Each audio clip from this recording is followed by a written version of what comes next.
Iya, jadi artinya bahwa tidak semua seperti itu ya. Iya. Yang sekarang kita langsung aja ke Suryani sendiri nih. Kalau misalnya kamu dikasih uang 100.000 gitu misalnya, pilih saya ya. Seperti apa? Itu kayaknya melakukan kampanye dengan cara yang salah. Diterima apa tidak? Enggak. Yakin? Yakin. 100.000 lumayan untuk beli pulsa. Enggak? Enggak, soal taruhannya masa depan. Kapan Pilkada Tabanan tahun 2024 dilaksanakan? Jawab di kolom komentar ya. Buruan dan raih door prize-nya. Ayo semua beraksi.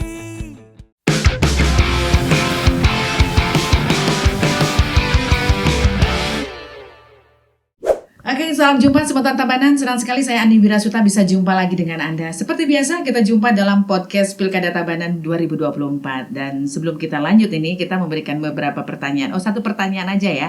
Kapan Pilkada Tabanan tahun 2024 dilaksanakan? Itu sudah ditayangkan di depan dan kita tunggu nih jawaban kalian di kolom komentar ya. Dan tentu saja raih door prize-nya bagi yang beruntung pastinya. Oke, jadi siap-siapin aja. Dan jawabannya pasti dibahas di materi kita kali ini ya. Oke, lanjut aja. Pada kesempatan ini kita akan hadirkan kembali tamu-tamu istimewa pastinya, anak-anak hebat ya, yang saat ini juga sebentar lagi mereka mempunyai kesempatan untuk memilih. Nah, ini juga penting terutama bagi calon mungkin atau semeton Tabanan yang ingin mengetahui bagaimana sebenarnya karakter anak-anak muda kita ya terkait dengan pilkada ini. Apakah pemilu pilkada menarik bagi mereka atau mereka cuek? Sekarang kita mau korek-korek aja. Ini realita. Jadi tidak ada rekayasa. Jadi inilah ungkapan real dari anak-anak kita, maksudnya teman-teman saya ini. Dan tentu saja kita langsung saja sapa mereka. Halo, apa kabar? Baik. Baik ya. Oke, bagaimana perjalanannya hari ini? Agak ngebut sedikit. Ngebut? Hah? Iya. Kayak Rossi. Oh, ngebut ya. Waduh, luar biasa nih. Tadi kalian kan diundang jam 10 ya dan on time ya, luar Iya. biasa. Ini salah satu juga ciri anak-anak Gen Z ya. Jadi artinya bahwa kalian on time. Salah satu istilahnya ketaatan kalian. Taat ya. Memang taat ya. Taat dong pasti ya. Jadi untuk kebaikan kita bersama dan akhirnya mereka memenuhi undangan kita. Sebenarnya sih tujuan kita ya itu tadi sesuai dengan tema yang kita angkat itu adalah penting nggak kita memilih kayak gitu ya.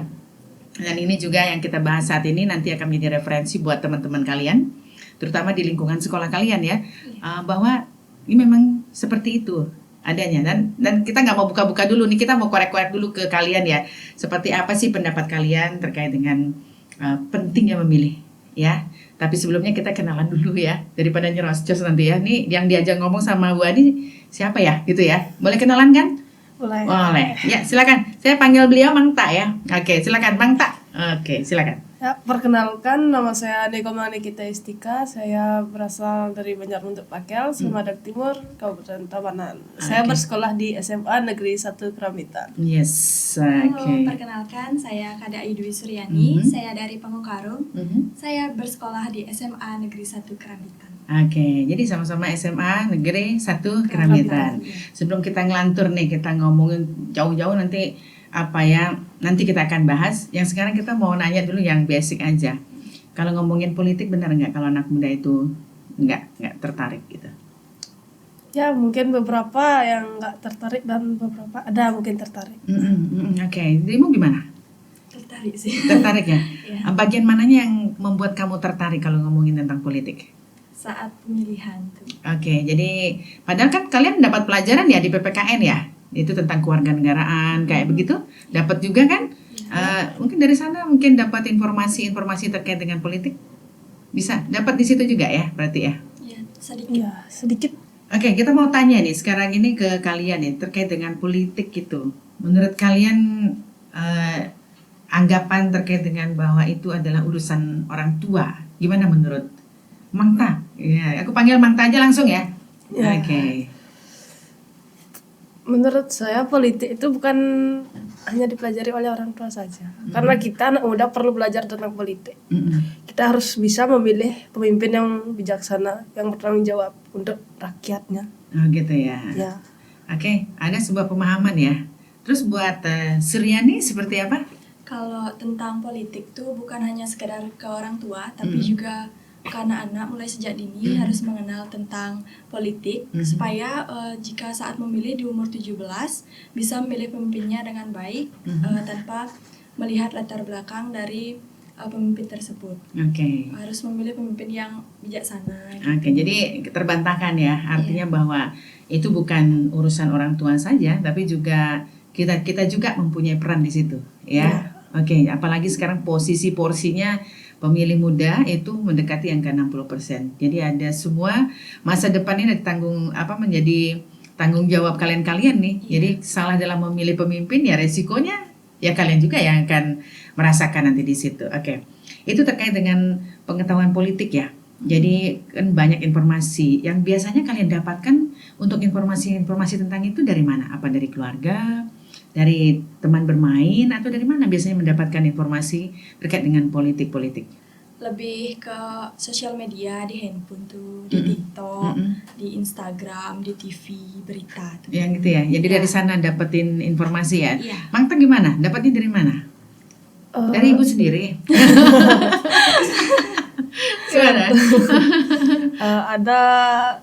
Ada di keluarga dapat info tentang politik, dengar itu waktu ibu ngomong sama bapak atau sama keluarga yang lain, terus ngeliat di Instagram gitu. Kayak begitu ya. Jadi kayak itu menjadi salah satu pengetahuan dari kalian ya. Jadi sehingga ada melek sedikit lah terkait dengan politik. Karena kenapa kita peduli dengan hal ini? Kenapa? Karena negara ini pasti basicnya politik ya. Bener nggak? Politik ya. Jadi jangan sampai kita ogah, maksudnya nomor sekian cuek ya, seperti itu politik. Jadi segala kebijakan dan sebagainya dari politik. Ya. Jadi pemimpin yang terpilih prosesnya melalui politik. Terus kalau kita cuek gimana dong? Kan artinya juga itu semua berpengaruh ke kita terkait kebijakan di pendidikan, misalnya program-program mereka itu bisa dilaksanakan dengan baik. Jadi pemimpin terpilih ya pastinya dipilih oleh rakyat, tujuannya adalah untuk mensejahterakan rakyat pastinya kan. Nggak mungkin ada tujuan daripada yang memilih, saya mau memilih pemimpin yang jelek, nggak mungkin kan. Pasti memilih yang terbaik gitu ya. Sekarang saya mau tanya terkait dengan ini banyak juga orang membicarakan tentang money politik, kan sebentar lagi mau pilkada nih ya. Pilkada tanggal 27 November 2024. Ini yang punya uang banyak pastinya akan mudah melenggang. Nah, seperti itu gimana tanggapan kalian tentang itu? Itu kayaknya melakukan kampanye dengan cara yang salah. Jadi menurut Mangta tuh, yang pola-pola seperti itu tuh gimana harusnya? Seharusnya ditegaskan lagi oleh pemerintah.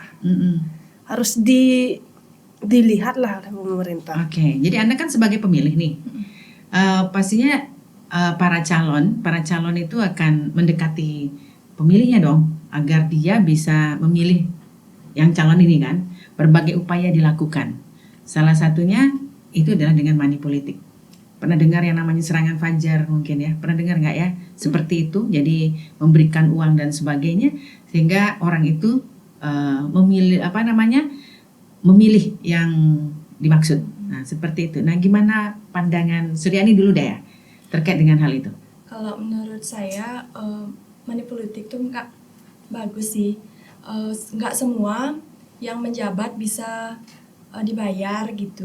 Nggak semua uang kayak gitu tuh bisa dibayar ke rakyat untuk memilih dirinya gitu. Iya, jadi artinya bahwa tidak semua seperti itu ya. Nah, sekarang kita langsung aja ke Suryani sendiri nih. Kalau misalnya kamu dikasih uang 100.000 gitu misalnya, pilih saya ya, seperti apa responnya kamu? Nggak gini, bisa dinasehati dulu. Nggak semua, soalnya pemilihan bisa dibayar pakai uang gitu kan. Nanti bisa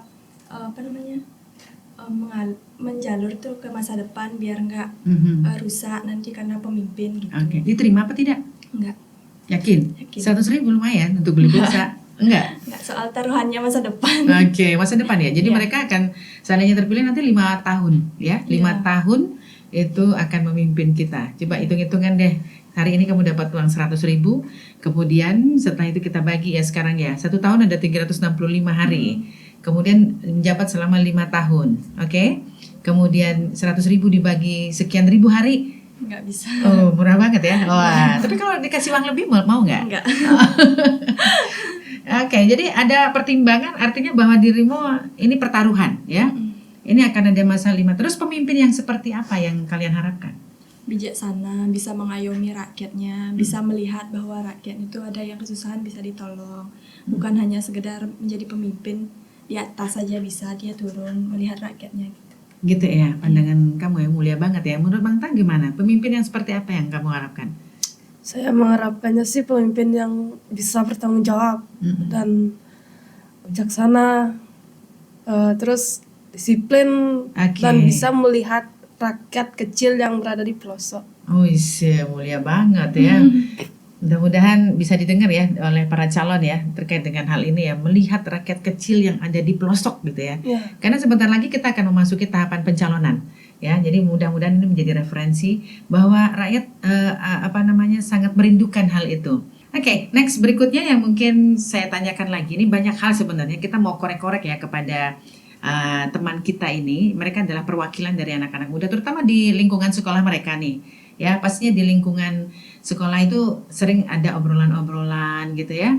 Tadi ditanyakan tentang politik, menarik nggak buat mereka? Ada yang kalian survei sedikit kecil-kecilan, ada yang tertarik, ada yang enggak ya. Dan kemudian juga kamu bilang ini sebenarnya berdampak banget kepada kita next ke depan gitu. Jangan sampai cuek gitu ya terhadap hal-hal itu. Nanti kalian bisa sambungkan ini kepada teman-teman yang lain ya. Oke. Nah, kemudian dalam proses pemilihan ini kita mau tanya juga terkait dengan golput. Karena kita kan juga ada jargon ya, tolak money politik, kemudian juga jangan golput. Nah, gimana pandangan Suryani dulu ya terkait dengan golput? Golput tahu kan? Tahu. Oke. Kalau misalnya lihat yang kayak begitu gimana nih rasa-rasa kamu gitu? Kalau menurut saya itu salah sebenarnya. Nanti kan golput tuh bisa disalahgunakan oleh panitia, bisa dia memilih sesuka hatinya gitu. Jadi kalau golput tuh harus benar-benar kita mengisi kepemimpinan yang benar-benar sesuai dengan keinginan kita. Oke, ditolak apa gimana? Jangan golput gitu ya? Iya. Oke. Terus? Bisa sebelum pemilihan tuh pantasnya di Banjar tuh bisa ada sosialisasi tentang golput, money politik tuh harus ada biar warga atau masyarakat tuh nggak golput dan menolak yang adanya money politik. Oke. Ya, Mangta gimana Mangta? Terkait Sama dengan kayak Suryani. Iya. Jadi golput ini bahaya banget ya. Iya. Jadi artinya dia tidak menggunakan hak pilihnya. Mungkin bisa jadi karena calonnya tidak cocok menurut dia gitu ya, malas aja gitu ya. Bisa jadi kan? Iya. Atau memang ogah aja gitu ya, dan mungkin ada alasan-alasan lain. Tapi yang jelas itu sangat merugikan. Iya. Merugikan kenapa? Jadi kita kan setiap orang kan pasti punya pilihan dari calon yang ada, kan gitu. Pasti ada yang terbaik. Karena nih dalam proses pemilihan pasti akan ada pemenangnya kan. Iya. Jadi kita harus berupaya untuk mewujudkan itu bersama-sama, saling berpegangan tangan untuk melahirkan pemimpin terbaik di Tabanan. Karena sebentar lagi tanggal 27 November 2024 ini kita akan memilih bupati dan wakil bupati. Kemudian juga kita akan memilih gubernur dan wakil gubernur Bali. Jadi ada 2 surat suara yang akan kita terima. Jadi kalau misalnya golput ini artinya orang-orang yang cuek, orang yang mungkin dengan alasan sendiri rugi. Ya, kan akan lahir pemimpin.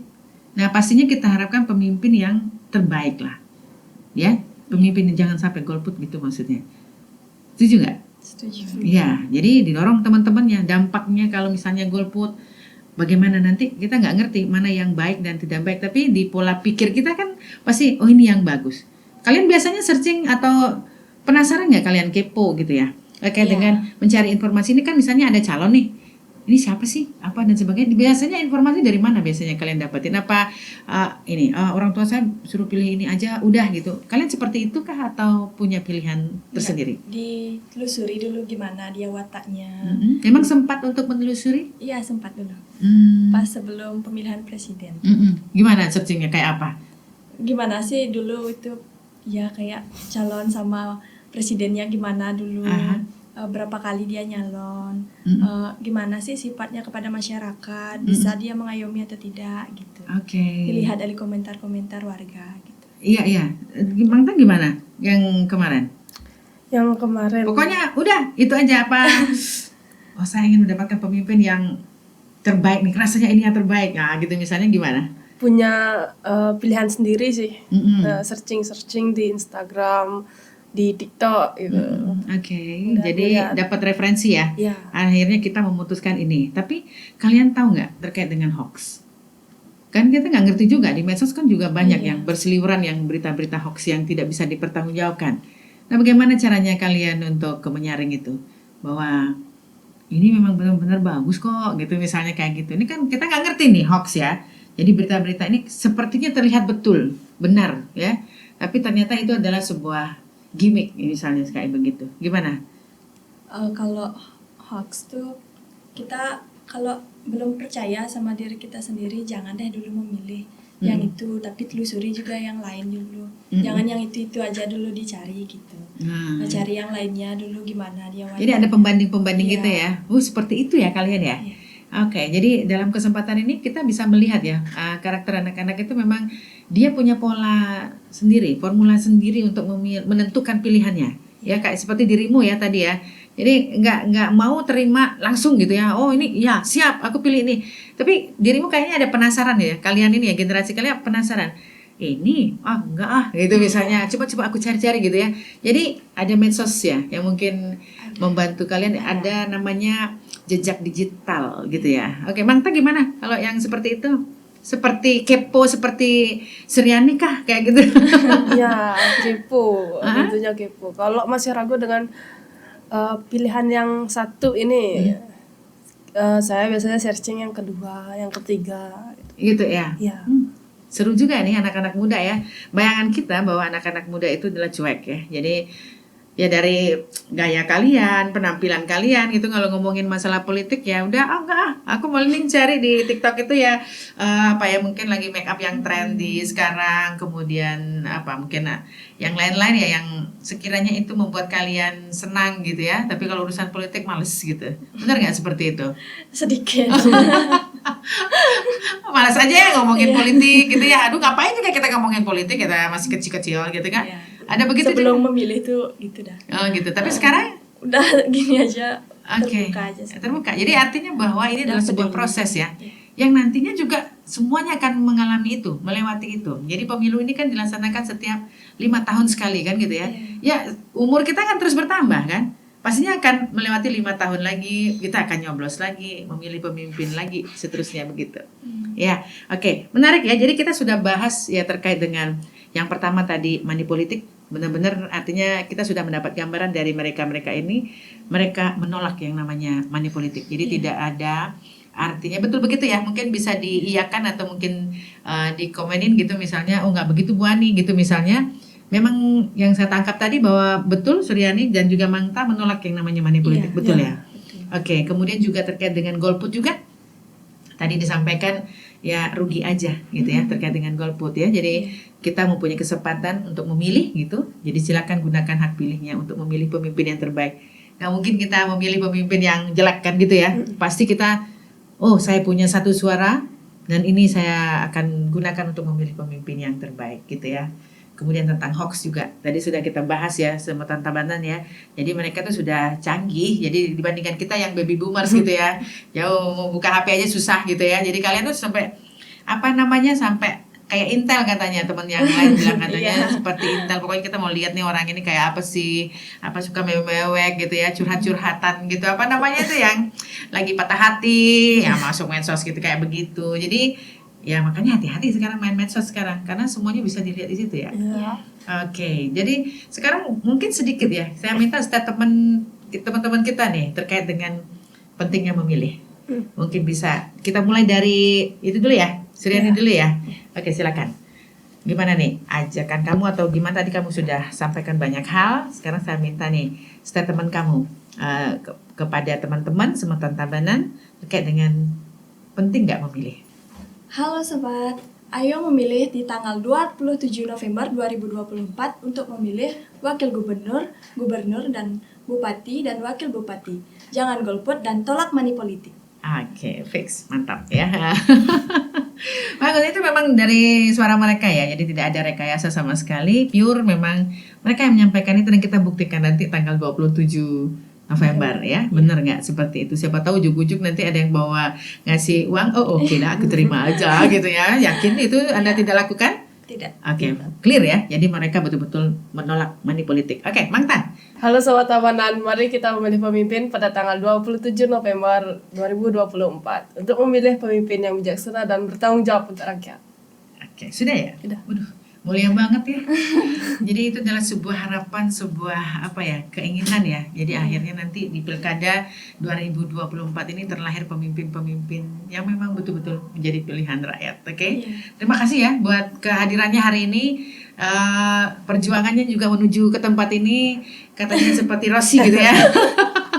Pengalamannya luar biasa demi untuk menyampaikan informasi ini loh, saya dalam artian sebagai pemilih ya mengajak teman-teman yang lain untuk menggunakan hak pilihnya nanti pada hari Rabu tanggal 27 November 2024. Oke, kita punya jargon ya, Pilkada Tabanan 2024.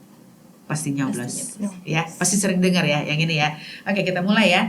Pilkada Tabanan tahun 2024 pasti nyoblos. Saya Ani Wirasuta, sampai jumpa.